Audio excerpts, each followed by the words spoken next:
Happy Saturday. Listen, it's the last edition of Saturday Morning Stories. So I'm able to squeeze in this great book. I don't know if you hear the music in the background. Yeah, John Coltrane. That's from his album, what's that, 1961, of My Favorite Things. Well, he is someone to learn about. And we're going to take this adventure journey right quick. Before John was a jazz giant. And this is by Carol Boston Weatherford, illustrated by Sean Qualls. Oh, let's just read a little bit of what we're going to find out. Before jazz came to John and he became a jazz giant, he heard ham bones knocking in grandma's pots, daddy strumming the ukulele, and mama cranking the phonograph. Ooh, that's an old-fashioned record player. Young John Coltrane was all ears, and there was a lot to hear growing up in the South during the 1930s. Church songs, preachers praying, music on the radio, the bustling of the household. John was surrounded by all kinds of vivid noises that shaped his own very unique signature sound as a musician. With vibrant words and glowing colors, Carol Boston Weatherford and Sean Qualls composed an amazingly rich hymn to the childhood of jazz legend John Coltrane. I'm going to see if I could just turn this up a little bit. Yeah. So there he is. And then that's the picture of the phonograph. Oh, this is exciting. Look at this. Before he was a jazz giant, and I'm going to tilt this a little bit. Beautiful illustrations. Oh, look at that. Saxophone. And here's the dedication page. To Ron and Mommy with love. To the memory of great Aunt Tara, Coltrane's third grade teacher, and Aunt Tara, a jazz-loving librarian. How about this? To the memory of my father, Edward Jewel Qualls, with whom I shared a love of music, and as always, to Selena and Isaiah. So that's from the author and the illustrator, as far as they're being thankful for writing this book, and they are giving it as a gift to those people. Look at this. Wow. Before John was a jazz giant. Oh, we want to make sure that we are not skipping any of these beautiful pages. Oh my goodness, these illustrations. Look at this. Woo! She outdid herself. Let me see. I think I could turn this up a little bit more. Can you just picture it? He heard ham bones knocking in grandma's pots, daddy strumming the ukulele, and mama cranking the phonograph.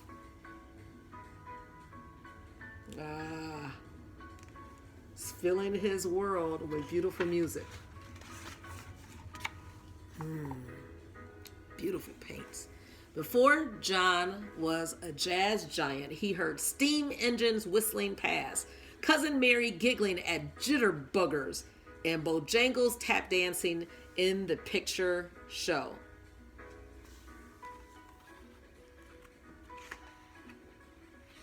Looks pretty exciting. Look at this. Before John was a jazz giant, he heard Grandpa's Sunday sermons. Mama playing hymns for the senior choir. Oh, I remember the senior choir from my childhood. They used to wear these beautiful forest green robes with, I believe, gold trim. Gold or white trim. Just beautiful. And the Scoutmasters called to join a band. Okay. So he was surrounded. Didn't know that his grandfather was a preacher. Look at this. Oh, these beautiful greens. Before John was a jazz giant, he heard birds warbling at sunrise, the sobs of kinfolk at family funerals. Yeah. and cheers as he marched in parades. I know you remember sad times and happy times. Before John was a jazz giant, he heard big bands on the radio and the saxophone's soulful solo, blue notes crooning his name. Wow. It's magnificent. Look at this. Before John was a jazz giant, he picked up that horn. The tints, the hues, the shades, the pink, melons, orange.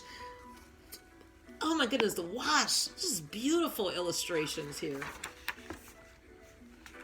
Oh, and then look at the blues here.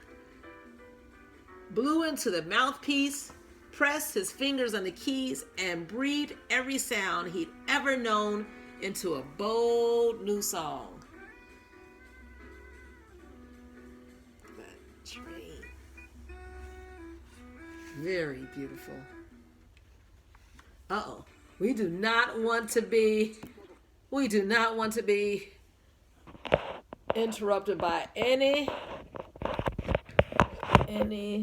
sounds that will not help with this story. So, excuse me. Oh my goodness, like a wash, and for the artistic techniques here. You see the church on the corner. This is masterful. Look at this. Ooh, can you hear them? Let's just take some time here.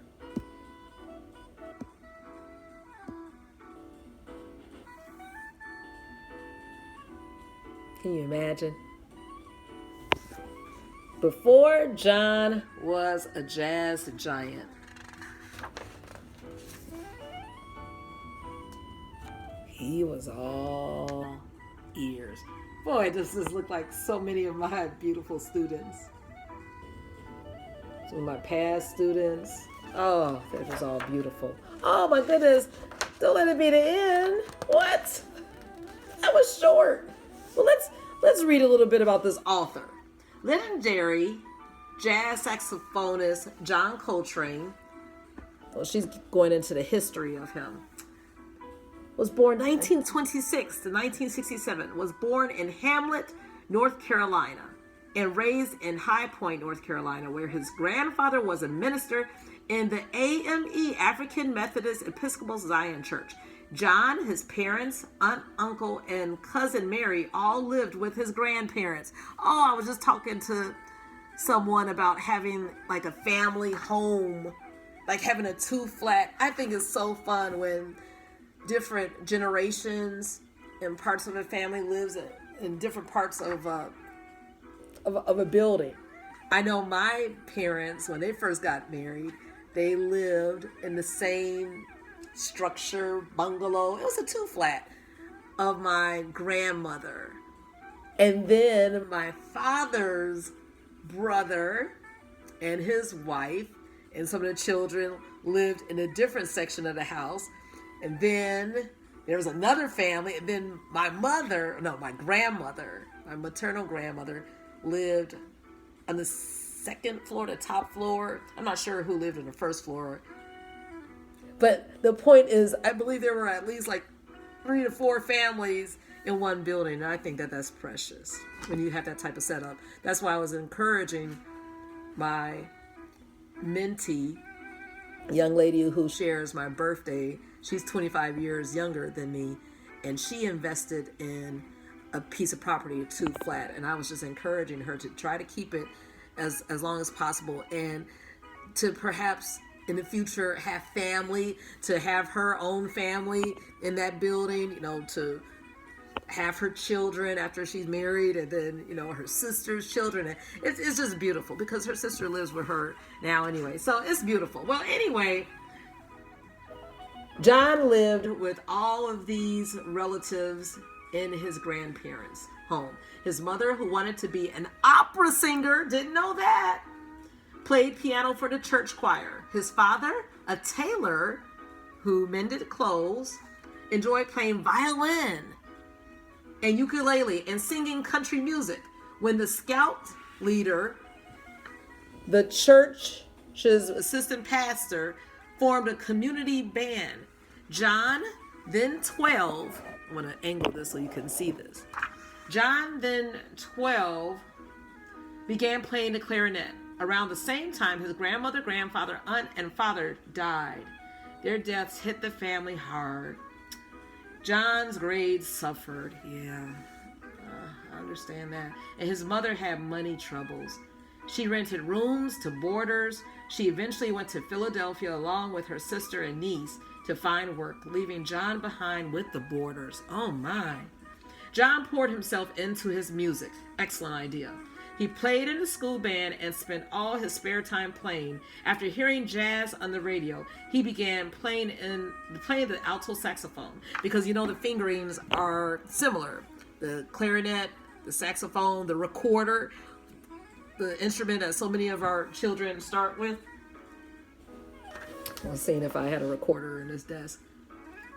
Well, anyway, his class voted him most musical and best dressed. Upon high school graduation, John moved to Philadelphia to be closer to his mother. There he continued his musical training. Drafted into the military during World War II, he played in the U.S. Navy Band.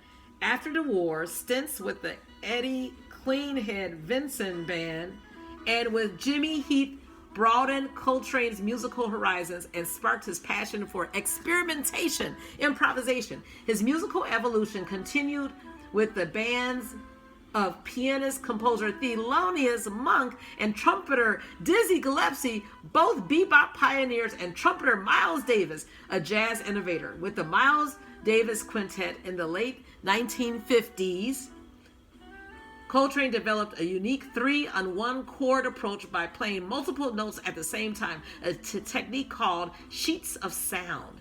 During that period, he also played with the bands of Cannonball Adderley and others. Sadly, he abused drugs and alcohol, addictions from which he later broke free.